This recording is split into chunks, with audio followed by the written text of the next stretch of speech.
Hey beauties, welcome back to my channel. Today I am going to be reacting to your unpopular opinions. I asked about this on my community page and I got quite a few comments. Some of them really made me giggle and then some of them were repeats, but I am going to just pick as many as I possibly can, and I'm also going to give you one of my own. You guys can tell me how you feel about my personal unpopular opinion. Without further ado, let's dive right in. I've got them on my phone. The very first unpopular opinion is that Ulta is better than Sephora. I have to say, I'm definitely a Sephora girl through and through, mainly because I feel like a lot of the brands that I really love are in store as well as online, whereas some of the things that I like are just online at Ulta, plus shipping from Ulta for me is just like, it takes forever. It takes forever. And I don't live in a city, so if I'm gonna go drive somewhere, I'm gonna drive to Sephora. That's me. I get it though, The next one is, I hate the cream product trend. They always slide around, break up, and disappear my oily skin after a couple hours. That's definitely true. I remember when I was more oily than I was even combo. It still was combo, but the oiliness was definitely more prevalent on my face than anything else. Now I'm a true combo where it's just like I'm a little oily and then normal to dry on the outskirts of my face. But I will say, have you ever tried to do your makeup, your base, everything, set it with your favorite powder, and then go in?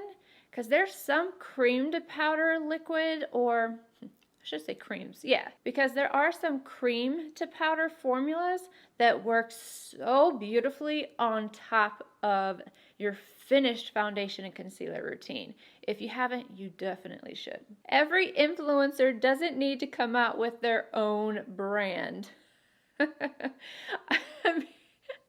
I'm laughing because I've seen a big surge in that happening. And I don't know, it doesn't really bother me to see influencers coming out with their own brands because that's what they're passionate about.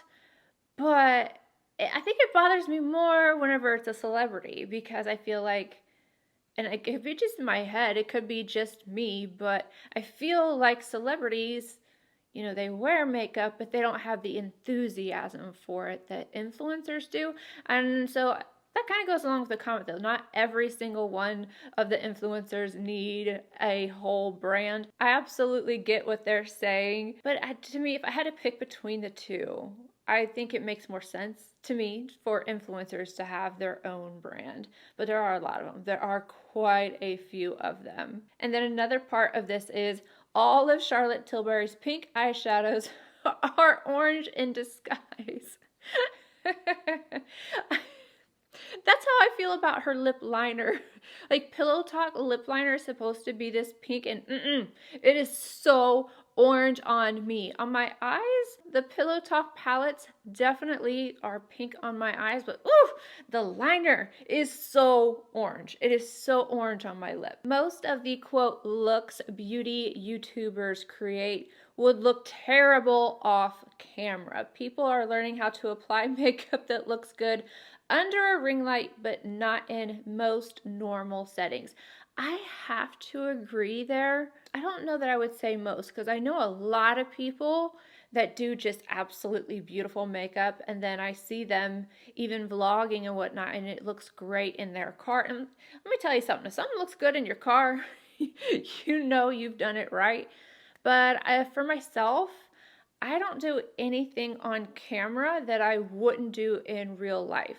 Like, literally how I've been wearing my makeup throughout the years, that's what I would wear in real life, and I really enjoyed it. But I couldn't do a lot of the stuff that I used to do today. If I did those today, yeah, nope, it would not look so amazing. Ooh, this one's coming after me. It's coming after me. I feel personally offended by this comment.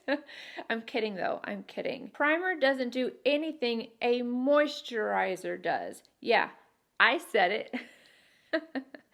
All right, so there are a lot of primers that are absolutely not necessary. Some hydrating ones are really great for people who want to have a little bit more of a hydrated look, or if you're dehydrated and you want your makeup to go on just a little bit better. But do you need it? No. I do think, however, when it comes to especially dry skin or especially oily skin, that primers do make a difference. The right primer. There's so many out on the market that do not work. Cough, cough. Benefit professional.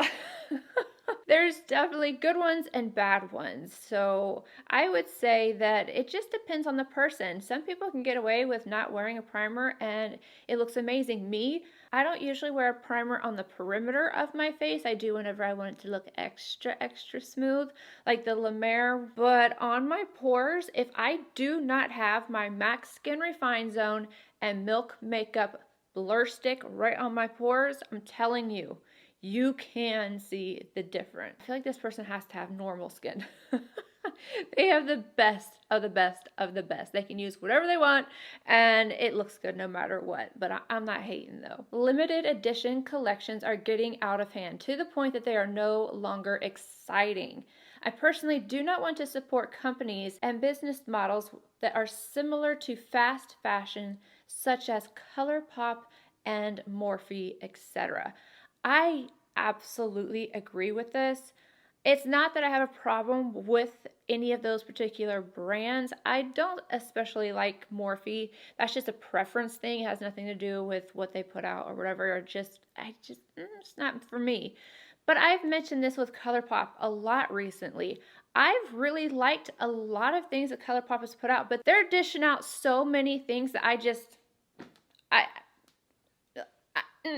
and then it's kind of like you can only have so many colors. So yeah, you're going to do this collection, you're going to do this collection, and you're going to do this collection, and then 30 other ones.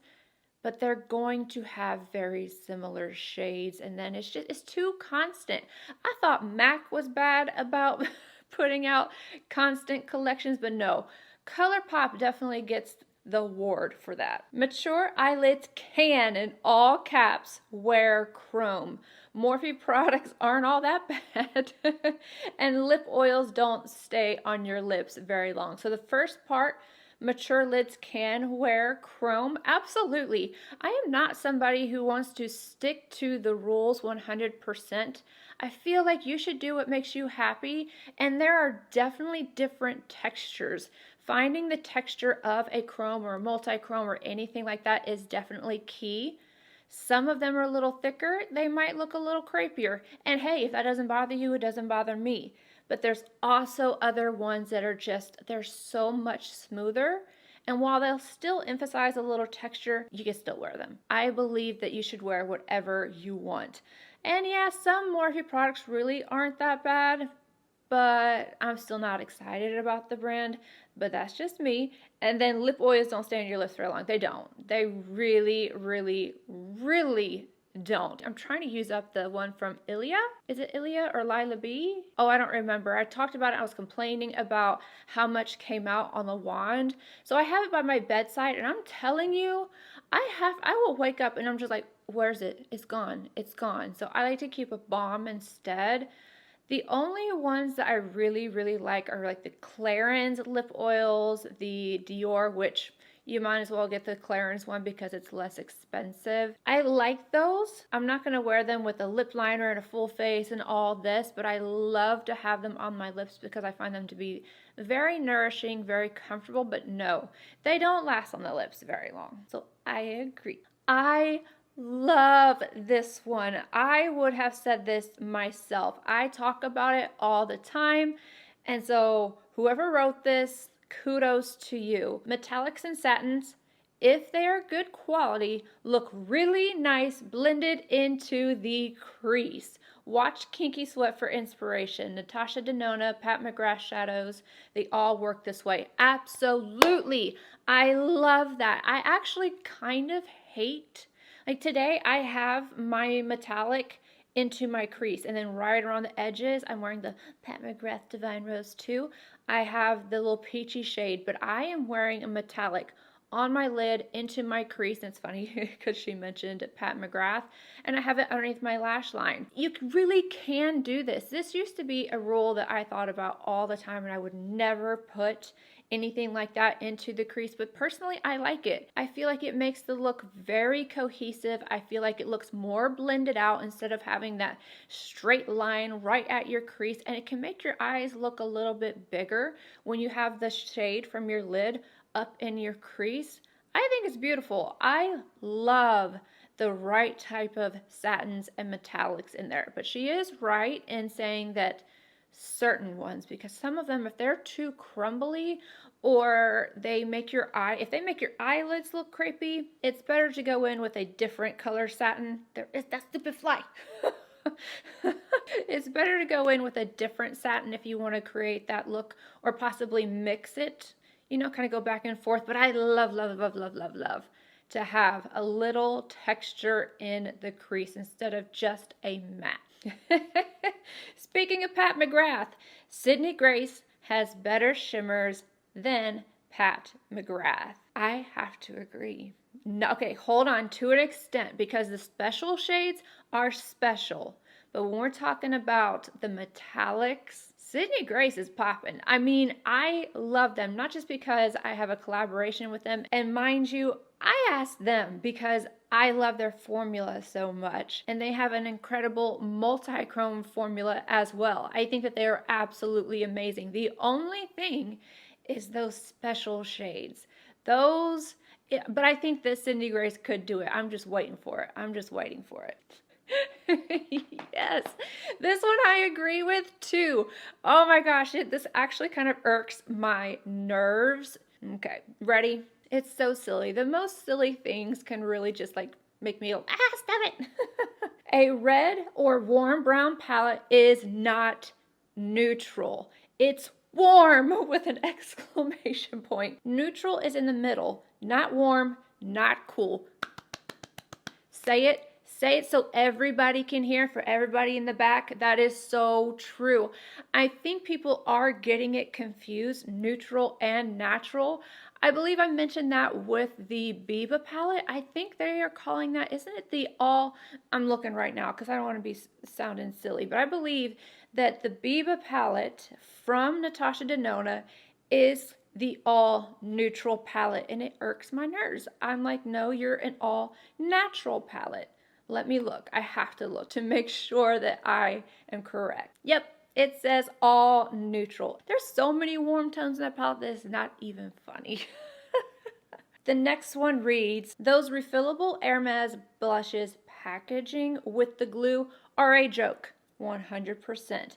And it's obnoxious that Louboutin sells those stupid cases for their palettes separately at a huge price. I completely agree. I've talked like this. I was so mad about this. I have the blushes, and the blush quality is really nice. But in case you guys haven't seen this, let me see if I have something. I know I do. I've got a little pin right here.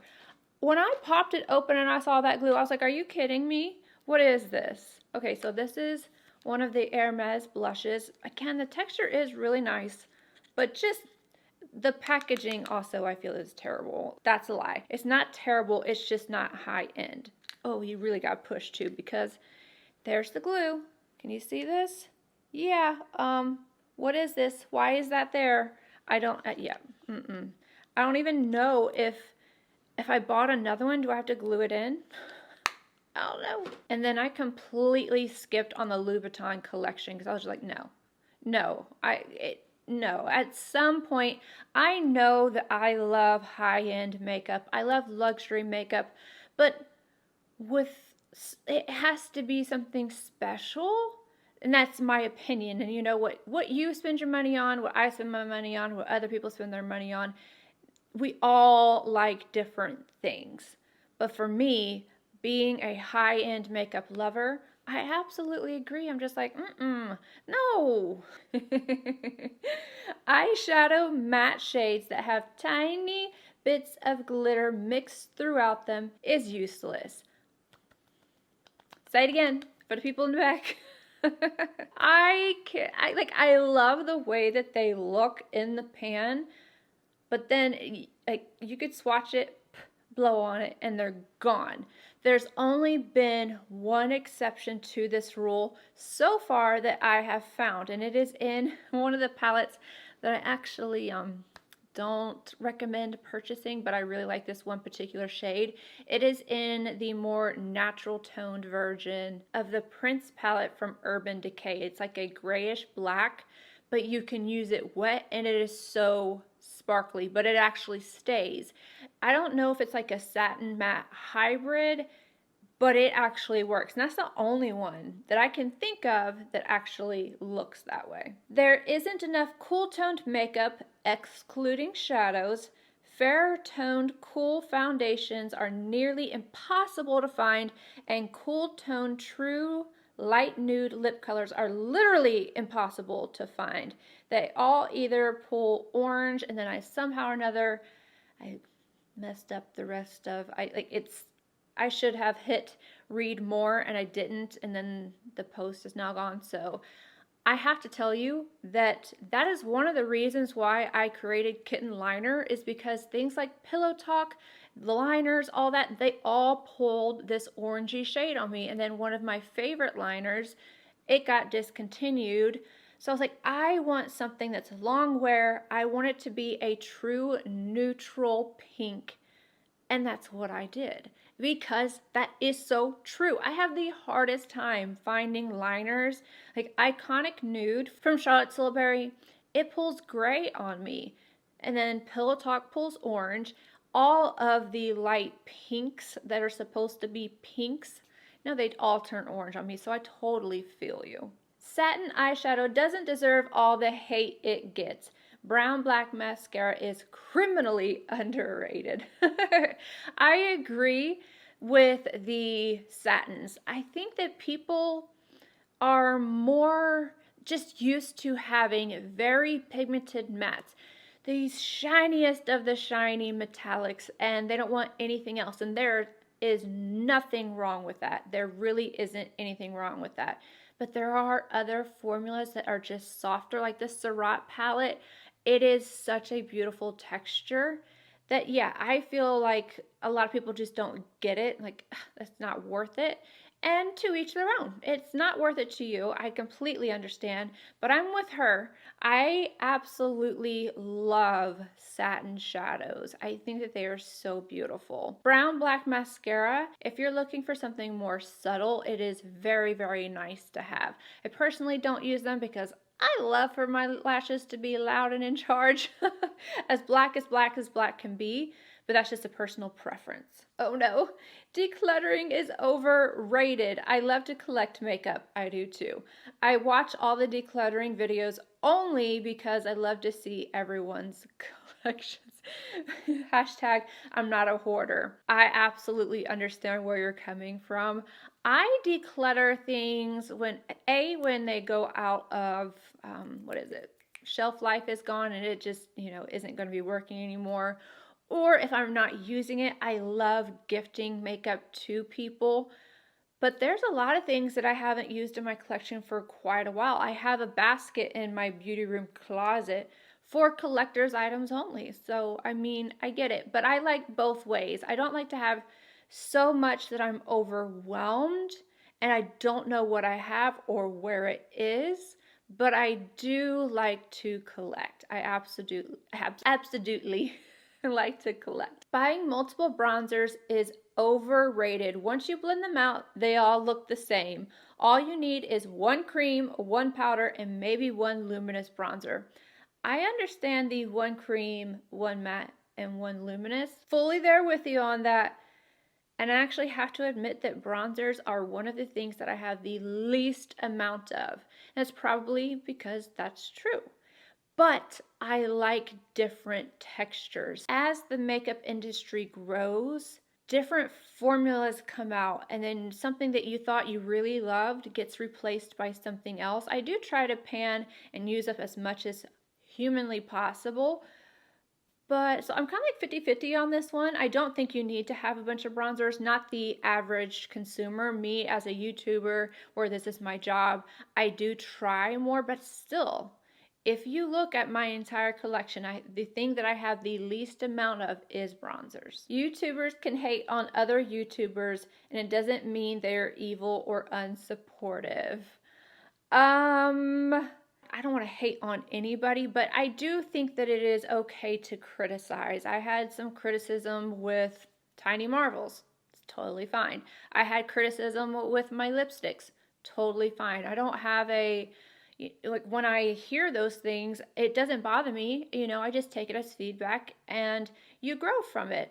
And so I do understand the sentiment behind it, is that, you know, you shouldn't have to be scared.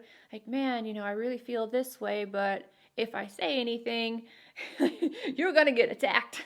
And that is true, though. If you say something at all negative, or if it's perceived as negative, then you can. I mean, ooh, they can come in.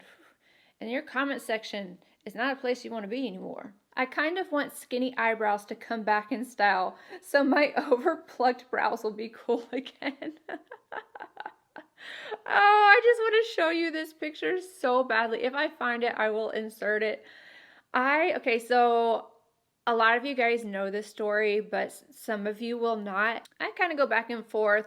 I had very fluffy brows just a couple years ago. I let them just go. Not all the way, but they were very, very full, in charge. Very first thing you saw, very fluffy. But I got picked on in school because, you know, it was thin brows that were in. I didn't have any tweezers. I just took a literal razor, not one of these, a literal razor for your legs, and I would shave my brows. They never came back thicker, but I didn't lose them because I never used tweezers on them, so it was a good thing for me. But yeah, I think that brows in general, we put so much emphasis on brows, and I think that depending on your face shape, that thin brows can look way better than thicker brows, and then thicker brows on somebody else would look better. So it's just about a matter of face shape, in my personal opinion. Light coverage foundation with full coverage concealer. By the time I have everything else on, blush, bronzer, powder, it looks full anyway. I personally like a light coverage foundation and then a medium coverage concealer because I don't want to have that much coverage over my entire face. I just need it right underneath my eyes, and then sometimes right here, or if I have a pimple or something. And I tend to use something that is closer to my skin tone. But yeah, to each its own. And yes, if you are putting the concealer all over your face, or a lot of concealer, that definitely can happen. Super sick of pressed glitter in palettes. I feel like it's super lazy. Y'all can't think of one more shadow color. I'm not gonna lie, I like glitter in palettes as long as it's a formula that actually adheres. I don't like the ones that I have to go through the whole spectacle of getting out the glitter glue and then making a mess and all of that. But the ones that are really pretty, that have great adherence all on their own, I kind of like it. So sorry, don't hate me. I'm just kidding, but I'm mad at you though. The Sonia G Lotus set is nowhere near her quality and feels cheap in the hand. I'm like, did you get a dud? I was using her brush set, that actual one, today, and I love it. I love it. I think it's beautiful. Like, I'm looking for, this is the one I was using today. I don't know. I don't know. I can't say anything though. It might be a personal preference because I didn't like the thicker handles that were on the original like eye brushes and whatnot. So hey, it could be a preference thing. And I realized they weren't talking specifically about the handles, but I'm just, you know, putting that out there. Highlighter is overrated. I think people usually look better without it, especially with a glowy base blush, and it has to be applied in just the right way for it to look good, in my opinion. I have definitely changed so much of my makeup, so I get that. I get that. And sometimes I look back at, I mean, I feel like I have a medium glow going on today.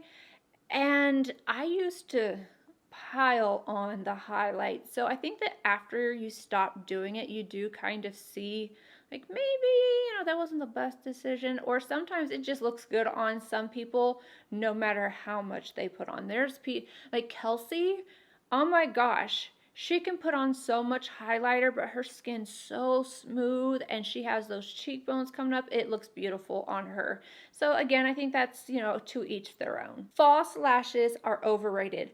I am so over false lashes. And I used to use them every single day. So I completely get it. If you want to use them, you do you. I'm not mad at you. But yeah, I'm over it. I think it makes more sense sometimes on camera, especially if you don't have a lot of lash. But in person, I don't know. I don't really love them in person. Unless it's like some kind of, you know, for prom or for something very special. But even then, I would rather have little individuals to make it look a little bit more natural. But I'm guilty of this, 100%. I used to mow my lawn wearing MAC 35s. That should tell you something. Creators need to space out their sponsored content. I have YouTubers that I've watched for years now, and they have a sponsorship 1 to 2 times every week. That was in all caps. I have no issue with sponsorships. It's how they get, again, I missed half of it. I don't know if you're watching, you know, like a beauty YouTube channel, or if it's, like for me, I love watching crime. Like crime stories, documentaries, things like that. And I know that they get demonetized. So for them, sponsorships is how they keep their channel alive. I understand that, but it depends on who. It depends on what genre, like I said. Anyway, I'm moving on. ColourPop's quality is no longer good for the price. Inconsistent formulas, cheap packaging, and pressed glitters galore. I have heard this a lot. Now, I can't comment as to whether or not this is true because I've been put off by how much ColourPop has been releasing, but I have heard this quite a bit. I'm tired of Disney collabs. They're usually lower quality, relying on the brand to sell. Yes. It used to be where those collections were special. And they were really good quality and they put a lot of thought into them. Now they seem to be a little bit more of a cash grab. Not every company, not every collab, but most of the time, in my opinion, it looks more like a cash grab, or for people that just like to collect.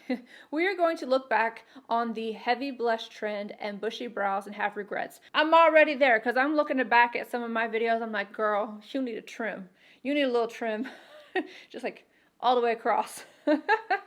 Not every company needs to come out with over 40 shades, be it foundation or concealer. The environmental impact of the cosmetic industry is extremely high. I absolutely understand what you're saying.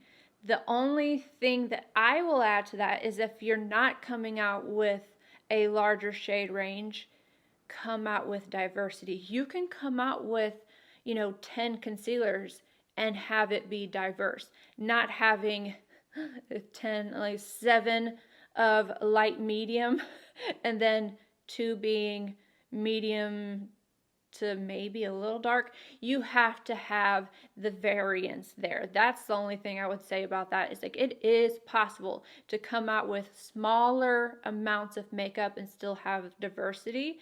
But it's like, I don't understand. Companies just like don't know how to do that. I don't know. The foxy eye trend that has been taken to the extreme, shaving the brow tips, which is this part right here, they shave them, is just cringy. I don't know. There's so, like, if I didn't, like, I don't like the way I look if I didn't have the ends of my brows with no makeup on. So I can't do it, but there's some people, oh my gosh, that look so pretty in my opinion. It's so aesthetically pleasing to their face for the shape that they create with the brow. So I'm on the edge of it. I think it's fun and they grow back. So have a little fun. Makeup tutorials need to come back. I'm over all the reviews and so many releases is exhausting. I hear you. I gotta tell you, from my end, it's like I would rather do a ton of tutorials. It's hard for YouTubers though, because we will do a tutorial and there'll be no views. And then we do a review on something and there's a ton of reviews. So it's like either way you go, you're putting in a lot of work. And I know people think that this job is just really easy. It's not as easy as it seems. So I like to just mix it up. I'm gonna do my tutorials anyway. I really try to put out as many as I can, but there are definitely some months that it's just like, whew, there's so many releases that people are really excited about and want to know if it's any good. But I get you, I feel you. I wish that there were more tutorials. I remember watching JACLYN back when she was like at her little dining room table, and I watched every single one of her eyeshadow tutorials and I was addicted to it, The laminated brow trend is bad. It just looks so strange and weird. I think it feels strange and weird when you just like press them on, like, and your brow, like they feel stuck to your face. You make movements and then your brow, like you can feel like they're going to crack. I don't personally like it. I like to push my brow hairs up, but I don't want them laminated to my face. True olive undertones aren't represented in makeup. Olive doesn't mean tan. I don't know why the makeup industry does not get this. This is a fact though, it's not an opinion. It's true. There are not a lot of olive. I mean, there's just a couple brands that I can think of that you could go to, but it's few and far in between. Brands are not very good at doing olive undertones. I'm not sure why, because that's one of the questions. I remember working at Nordstrom and I would get asked that all the time. Why we gotta bring Beyonce into this? Beyonce is overrated. No, and I'm not gonna read the rest of this, but no, be nice to Beyonce. I'm not a, huge Beyonce lover. I'm more of a Riri fan, but I do feel like Beyonce is very, very talented. But I respect your opinion. Nonetheless, I respect your opinion. The crazy cut crease eye look should stop forever. It looks tacky whenever people add layers and layers of product. I don't really... I like it and I don't like it. For my everyday looks, am I going to go out with cut crease? No, I'm not. But I get what you're saying, but it's not really the layers of makeup for me. It's more of a style thing that I think has died down, and I don't know. It's just not, meh. I love sparkly highlighters. I don't know too many people that do. That's funny. This one is so petty. But YouTubers describe colors using incorrect grammar. Ooh, I'm sorry, you're probably watching me. Pinky nude, ? It's just pink nude. The Y on the end is unnecessary. You don't need to put a Y at the end of a word that's already an adjective. I have to say I'm probably guilty of this. I know I'm guilty of that. The last one for today. Yikes, I know on this page, my opinion is definitely going to be an unpopular one. High-end makeup just isn't worth the cost. I understand the appeal. I just personally think that my money is better off spent elsewhere. I completely understand. It doesn't matter to me at all if people like or don't like high-end makeup, if they prefer to have something from the drugstore or if they want the best of the best. I've always said it and I'm going to continue to say it. People will spend their money on what they love. And hey, I don't like spending my money on going out to eat. I don't like doing it. I would rather have something else, like a nice new makeup item. But I just feel that way. I've always felt that if you love something, you'll spend your money on it And if you don't, or if you don't think it's worth it, you're not going to spend your money on it. And that's totally fine. No harm, no foul here. I almost forgot. It is time for my unpopular opinion. We'll see how many people get mad at me. I wrote it down. Winged liner for every look. A smoky eye, perfectly blended. Just imagine it, this beautiful smoky eye. Doesn't have to be black or dark, but just a smoky eye. Then you put on a wing. It's just ruined. It is ruined. It goes from a beautiful smoky eye to Instagram really quickly. And that's just me. That is just me. I think that the winged eyeliner should be a little bit less used, personally. You know, you don't have to wear a winged liner with every single look. That's what I'm getting at. That's what I am trying to spit out, but that's my unpopular opinion. Let me know some more of yours in the comment section. I hope you guys enjoyed this video. If you did, please give it a thumbs up. Subscribe if you're not already, and I will see you all in my next video. Bye, guys.